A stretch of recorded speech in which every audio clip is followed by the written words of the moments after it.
I agree with the gentlelady who has just spoken, but I want to say to my friend, Mr. McKeon, this is neither regular order nor rational policy and ought to be rejected. This CR does nothing to address the irrational cuts to defense and non-defense that the sequester will require. It could be very harmful to our economy and to our national security and place the most vulnerable in America at great risk.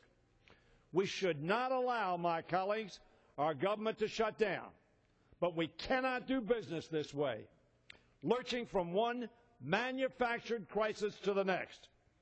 When we make agreements, we ought to stick to them.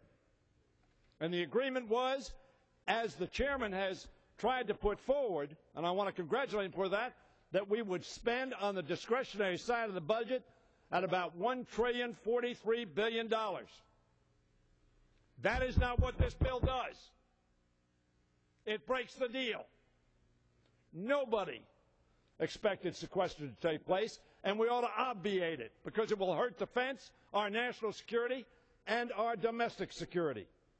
Mr. Speaker, we made an agreement. We'll keep it. That's not what we have in this CR. While the defense funding in this package is something I would like to vote for, and the procedures incorporated in the bill I would like to vote for. And let me say as an aside, that is regular order. Because when we usually pass CRs, we do it for House-passed bills levels, Senate-passed bill levels, conference levels, but not at a level a year ago.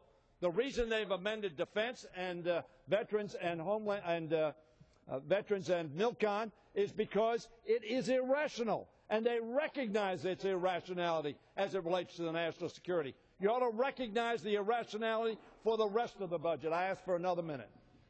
The gentleman is recognized for a minute. While defense funding in this package is something, as I said, I'd like to vote for, it would continue support for critical national security programs, important in my district, but more important than that, important in our country.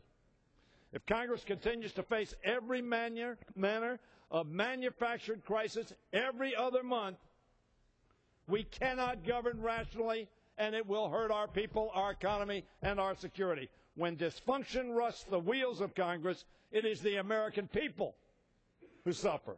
And our defense community and the industries that support it will also suffer greatly from the uncertainty that results.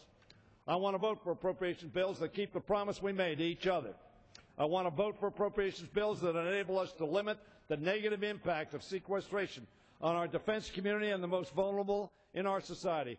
But this CR does not do that. This vote will do nothing to lessen the effects of the sequester, whose impact is already being felt in my district and throughout the country. That is what compels me to vote no on this CR. I represent 62,000 federal employees. I do not want this government to shut down. That is a more irrational policy, even than sequester. May I have 30 additional seconds? The gentleman is recognized for 30 seconds. The honoring of our agreement demands we vote no on this and pass a CR that obviates sequester.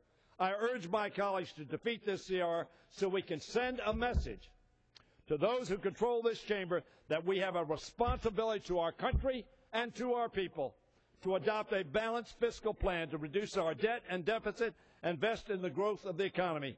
That is not what this bill does. I urge its defeat.